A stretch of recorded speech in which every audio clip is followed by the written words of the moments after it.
Welcome to 5D media. ఈ వీడియోలో మనం ఏబిఎన్ రాధాకృష్ణ గారి గురించి మాట్లాడుకుందాం.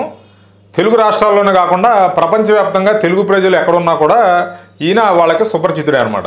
ఈయన తెలుగు ప్రజల్లో అంత ఫేమస్ అయిన వ్యక్తి. ఇక ఈయన గురించి ఇప్పుడు నేను ఈ వీడియో ఎందుకు చేస్తాను అనేది చెప్తాను.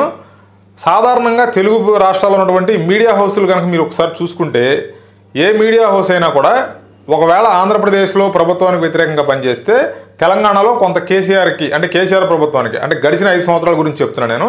ఇక్కడ ఆంధ్రప్రదేశ్లో ప్రభుత్వానికి కనుక వ్యతిరేకంగా పనిచేస్తే కొంత కేసీఆర్ ప్రభుత్వానికి అక్కడ ప్రోగా పనిచేశారు, అంటే అనుకూలంగా కొంత వ్యవహరించారు.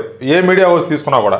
లేదు తెలుగు రాష్ట్రాల్లో 2 రాష్ట్రాల్లో ప్రభుత్వాలకు కనుక 2 ప్రభుత్వాలకు వ్యతిరేకంగా పనిచేస్తే కేంద్రంలో ఉన్నటువంటి బీజేపీ ప్రభుత్వానికి అనుకూలంగా పనిచేశారు. అంటే మీరు ఏ మీడియా హౌస్ నుండి తీసుకోండి, ఇట్లా ఏదో ప్రభుత్వానికి అనుకూలంగా పనిచేయడం అయితే చూసాం మనం.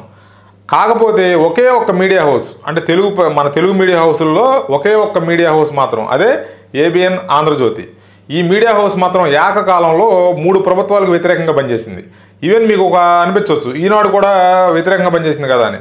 ఈవెన్ ఈనాడు పేపర్ కూడా అంటే ఈవెన్ ఈనాడు పేపరు తర్వాత ఈటీవీ కూడా కొంత ఇక్కడ ఆంధ్రప్రదేశ్ ప్రభుత్వంలో జగన్కు వ్యతిరేకంగా పనిచేసినప్పటికీ కూడా కొంత తెలంగాణలో కేసీఆర్కి అనుకూలంగానే వ్యవహరించినట్లుగా మనకు అక్కడ ఆ న్యూస్ కానీ వార్తలు కానీ ఛానల్ కానీ చూసినప్పుడు మనకు అనిపిస్తుంది.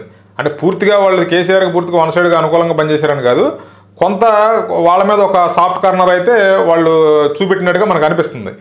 కానీ ఒక ఏబిఎన్ రాధాకృష్ణ గారు సంబంధించినటువంటి ఏబిఎన్ ఆంధ్రజ్యోతి కానీ న్యూస్ ఛానల్ కానీ పూర్తిగా ఈ 3 ప్రభుత్వాలకి వ్యతిరేకంగా పనిచేశారు గడిచిన 5 సంవత్సరాల్లో.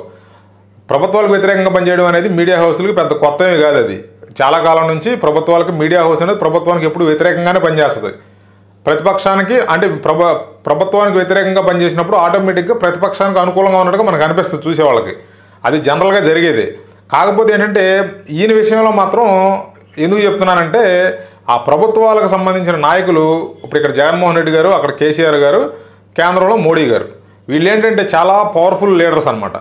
ఇక వీళ్ళ ఎంత పవర్ఫుల్ అంటే వాళ్ళు ఏర్పడిన ప్రభుత్వాలు అట్లాగే ఏర్పడి వాళ్ళు మనస్తత్వం పరంగా చూసుకున్నా కూడా వాళ్ళు కొంత నియంత్రిత స్వభావాలు కలిగిన వ్యక్తులే. అంటే వాళ్ళు అనుకున్న మాటే చెల్లుబాటు అవ్వాలి అనే మనస్తత్వం ఉన్నవాళ్లే.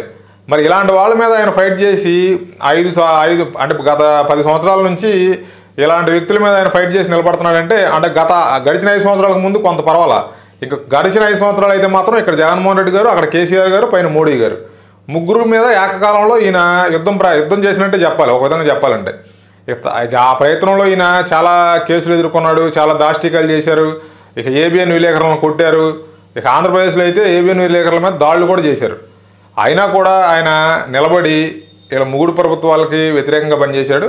కాకపోతే ఏంటంటే కేంద్రంలో ఉన్నటువంటి బీజేపీ ప్రభుత్వం మళ్ళీ మోడీ గారు వచ్చారు, మళ్ళీ బీజేపీ ప్రభుత్వం ఏర్పడింది.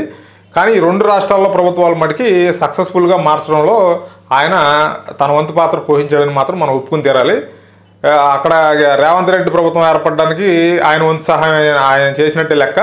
ఇక్కడ తెలుగుదేశం ప్రభుత్వం ఏర్పడడానికి కూడా ఆయన వంతు ఆయన ప్రభావం చాలా ఉందని మాత్రం మనం ఒప్పుకుని తీరాలి. నా అభిప్రాయం ఎవరైనా మీరు ఏకీభవించినట్లయితే మీ కామెంట్ రూపంలో తెలియజేయండి. Thanks for watching. Please like, share and subscribe 5D media.